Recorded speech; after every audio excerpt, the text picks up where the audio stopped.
Esto es Simple Dot Podcast.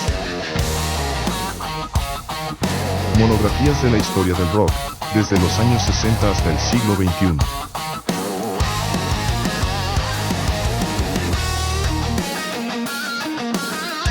Conducido por Marisa Simpson y Juan Pleite. Venga, vamos a meternos de lleno en algo que a primera vista parece una colección de cosas sin conexión, pero que juntas cuentan una historia increíble. Sí, es fascinante. Tenemos sobre la mesa, por un lado, datos sobre una banda instrumental británica, Apolo 100, que tuvo un éxito fugaz pero masivo. Ajá. Por otro, una auténtica cápsula del tiempo, una revista, la New Musical Express, de finales de 1972. Y para amarrar todo, la historia de una famosísima pieza de Johann Sebastian Bach. Exacto. La misión aquí es conectar esos tres puntos. O sea, ¿qué nos dice la historia de una banda que convierte una pieza de Bach de casi 300 años en un éxito pop? Claro. Pues nos dice mucho sobre el caótico y fascinante universo musical de 1972. Es un momento de quiebre, de cambio radical, y estas fuentes nos van a permitir explorarlo desde un ángulo súper particular. Casi como si estuviéramos ahí espiando. ¡Ándale! Justo eso. Sale, Tess, vamos a entrarle de lleno a la banda, que es nuestro punto de partida. Apolo 100. Por lo que veo, eran un proyecto de estudio, de esos que se arman para grabar algo específico, ¿no? No para salir de gira. Exacto. Lo formó en 1972 un arreglista y tecladista, Tom Parker. Pero fíjate qué curioso, la alineación era una locura. ¿Ah, sí? A ver. Totalmente, era casi un supergrupo secreto. Piensa en esto, el baterista Clem Cattany venía de The Tornados, Claro. los de Telstar, Esos meros. y uno de los guitarristas, Big Flick. Ese nombre quizá no suena tanto, pero él es el tipo que tocó el riff de guitarra del tema original de James Bond, No puede ser. el del tan tan tan tan, Ese mismo. una leyenda. ¡Órale! Eso sí que es un dato. Entonces no eran ningunos improvisados. Eran músicos de sesión de altísimo calibre. Un trabucazo. Y con este equipo en 1972 lanzaron Joy. La canción que los puso en el mapa. Y fue un bombazo, sobre todo en Estados Unidos.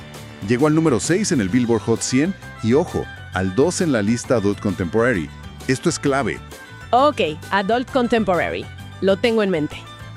Y lo fascinante, el centro de todo esto, es que Joy era una adaptación, digamos, de rock progresivo, con mucho órgano Hammond, de una pieza de J.S. Bach, Jesu, Joy of Man's Desiring. A ver, espera, ojo, porque aquí es donde la cosa se pone buena. La pieza la conocemos todas, la hemos oído en bodas, en películas, es omnipresente. Sí, por todos lados. Pero ¿me estás diciendo que la versión que tenemos en la cabeza no es exactamente el original de Bach? Exacto, le diste al clavo. Eso lo cambia todo. Claro, cambia la idea de que Apolo 100 estaba haciendo algo, no sé, sacrílego, no. Para nada. La pieza original de Bach, de su cantata Herz und Mund und Tat und Leben, es una coral. Está escrita para cantantes y una orquesta barroca. Es mucho más solemne. Ah, ok, es diferente. El título y la melodía como la conocemos hoy, con ese flujo constante y reconocible, se popularizaron masivamente gracias a una transcripción para piano solo que hizo una pianista británica, Myra Hess, en 1926. Wow, o sea que casi 200 años después, una pianista la redescubre y la convierte en un estándar para piano. Justamente, la versión de Hess le dio una nueva vida y se convirtió en la base para casi todos los arreglos posteriores que hemos escuchado. Entiendo.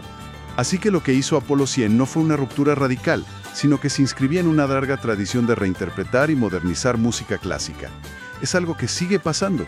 Piensa en el pianista John Batiste, que mezcla a Chopin con ritmos de Nueva Orleans. Claro, es el mismo impulso.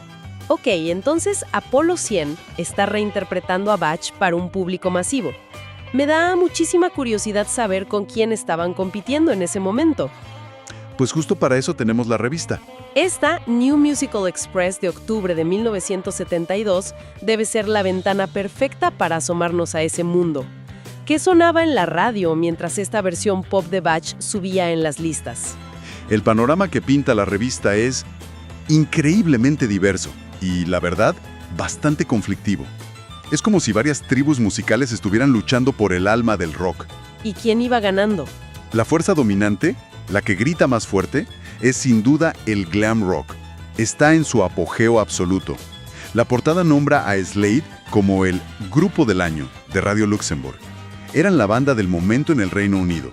Slade, claro, con sus botas de plataforma, los peinados imposibles y ese sonido crudo súper pegajoso. Me imagino un mundo musical increíblemente ruidoso y visual. Totalmente. Y no eran los únicos. La revista trae un reporte de la gira de David Bowie por Estados Unidos, la de Ziggy Stardust. ¡Uf! Esa gira. Y dice que es tan exitosa que tuvieron que duplicar las fechas. El periodista describe el asombro del público americano ante ese espectáculo tan andrógino, tan teatral. Me lo imagino. También se anuncian cosas como el próximo sencillo de The Sweet, que se llamará Blockbuster, y se habla mucho de Gary Glitter. Es la era del brillo, la ambigüedad y los guitarrazos. Ok, entiendo el dominio del glam, pero con toda esa energía, ¿quedaba espacio para los artistas que habían dominado la década anterior? ¿O ya se les consideraba cosa del pasado? Esa es una pregunta excelente, porque la revista también se ocupa de ellos. La vieja guardia sigue ahí, pero en una posición muy diferente. ¿Cómo cuál? Hay un artículo larguísimo y fascinante sobre un encuentro con Elvis Presley en Las Vegas, y el tono es casi melancólico. Lo pintan como una figura trágica, un rey atrapado en una jaula de oro. Ah, sí. ¿Qué detalles da el artículo? El periodista describe cómo su manager, el infame coronel Tom Parker, controla cada aspecto de su vida. Y se habla constantemente de esa eterna promesa de una gira por Europa que nunca se concreta. ¡Qué fuerte! Hay una sensación palpable de potencial desperdiciado, y al mismo tiempo, The Beatles ya son objeto de pura nostalgia. Hay un artículo celebrando los 10 años de que Love Me Do entró a las listas. Como si hablaran de una era dorada que ya se fue para siempre. Exactamente. Pero ya encapsulado. Pero eso no puede ser todo, ¿verdad? Faltan los fans más jóvenes. Claro. Y la revista les dedica muchísima atención. Es la era de la fanmania adolescente en su máxima expresión. ¿Quiénes eran los reyes ahí? The Osmonds y The Jackson 5 son los dos ejércitos que se disputan ese territorio. Acababan de poner a la venta las entradas para sus conciertos en Londres y según la revista se agotaron en minutos. Colapsaron las líneas telefónicas. ¡Qué increíble! O sea, el drama era total.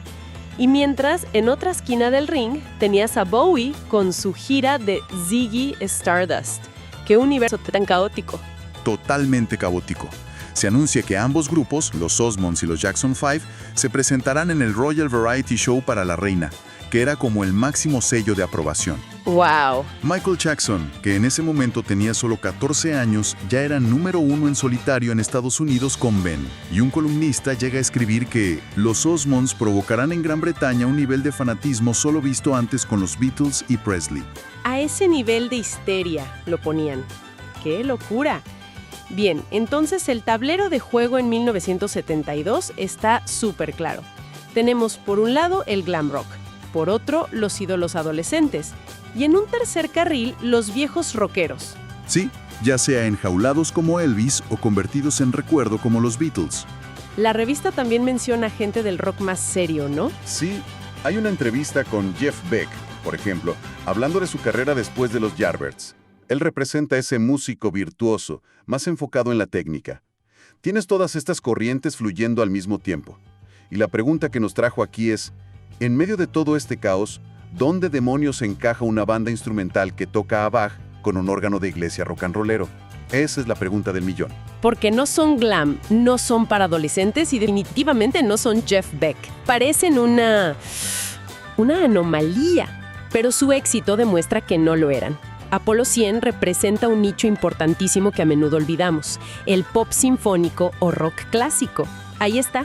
Y la pista nos la dio la lista de éxitos que mencionamos, Adult Contemporary. Era música para un público adulto, que quizá ya no conectaba con la estridencia de Slade, pero que tampoco quería escuchar música de elevador. Buscaban algo sofisticado, pero que fuera pop, que fuera accesible. Justo. También hicieron una versión de la Cuarta Sinfonía de Mendelssohn. Sí. Pero al mismo tiempo grabaron un cover de Telstar, el viejo éxito de The Tornadoes, la ex banda de su baterista. Es una combinación de alta cultura con nostalgia pop. Exacto. Y si conectamos eso con el ambiente que describe la revista, hay una pieza que es oro puro. Un artículo de opinión titulado nada menos que Suicidio del rock and roll. ¡Wow! ¡Qué dramático! ¿Y de qué iba? ¿Quién estaba matando al rock and roll? El autor, un periodista veterano, se queja amargamente de sentirse viejo y completamente desconectado de la nueva escena. Dice textualmente que la música de Slade y T-Rex le parece ruido sin sentido. La clásica queja de la música de mi época era mejor. Esa misma. Y dice que no entiende la fascinación con el glitter y el maquillaje. Añora la autenticidad de bandas de los 60 como The Animals o Cream. Entonces, ya existía este sentimiento de que la música se estaba volviendo demasiado para algunos. Una especie de brecha generacional dentro del mismo rock. Precisamente. Y para alguien que se sentía así, alienado por el glam y demasiado mayor para la Osmonmania, una propuesta como la de Apolo 100 pudo ser el refugio perfecto. Les ofrecía algo que sonaba moderno, pero que tenía el prestigio de la música clásica. Ahí está. Era musicalmente elaborado, sin pertenecer a ese nuevo movimiento juvenil, ruidoso y lleno de brillantina. Servía como un puente entre dos mundos. Era rock, pero para adultos. Entendido. Entonces, lo que parecía una simple curiosidad, un One Hit Wonder, en realidad nos está revelando una tensión cultural muy profunda en la música de 1972. Justamente, no era solo una canción, era una respuesta a un vacío en el mercado. El gran aprendizaje es que 1972 no tenía un solo sonido, ni dos, ni tres. Era un verdadero campo de batalla de estilos, de audiencias y sensibilidades. Sí, el glam, el pop adolescente, el hard rock y estas adaptaciones clásicas no solo coexistían, sino que competían ferozmente por la atención del público. Y el éxito de Apolo 100 es la prueba de que había un público significativo y con poder adquisitivo que se sentía huérfano de las tendencias principales. Buscaban algo que se sintiera a la vez atemporal por la conexión con Bach y moderno por el sonido de la banda. Una especie de zona segura en medio de la revolución musical. Has dado en el clavo. Atemporal y moderno. Esa es la definición perfecta. Demuestra que la historia de la música popular nunca es una línea recta. Siempre es un ecosistema complejo con nichos y contracorrientes. Para terminar, hay un último detalle en esta revista de 1972 que me dejó pensando y que creo que cierra todo de una manera espectacular. Es una nota muy pequeña, casi perdida. ¿Cuál? Menciona que un tal Bob Dylan estaba considerando actuar junto a Chris Christopherson en una película sobre Billy the Kid. ¡Qué maravilla de nota! Porque ahora sabemos en qué se convirtió eso. Esa película terminó siendo Pat Garrett y Billy the Kid. Dirigida por Sam Peckinpah al año siguiente. Y Dylan no solo actuó, compuso toda la banda sonora. Y esa banda sonora incluye una de las canciones más icónicas de la historia, Knocking on Heaven's Door. Increíble. Y eso nos deja una pregunta final, ¿no? En este mundo de finales de 1972, que la revista nos pinta obsesionado con el glam de Slade, la teatralidad de Bowie y la euforia por los Osmonds. Exacto. ¿Cuántos de los que leían esa revista habrían apostado a que una de las piezas musicales más importantes y universales del año siguiente vendría de un veterano, héroe del folk, protagonizando un western crepuscular? Nos recuerda lo impredecible que siempre es el futuro de la música.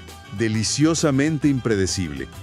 Cuando todos miran hacia las luces brillantes del glam, la canción que trascenderá por generaciones se está escribiendo en silencio, en un rincón inesperado. Gracias por escucharnos. Nos oímos en la siguiente transmisión. Y no lo olviden, recomiéndenos. Somos Simple Bot Podcast.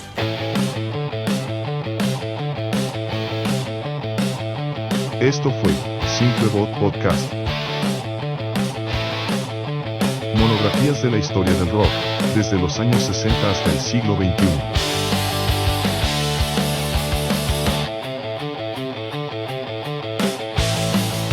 Conducido por Marisa Simpson y Juan Pleite.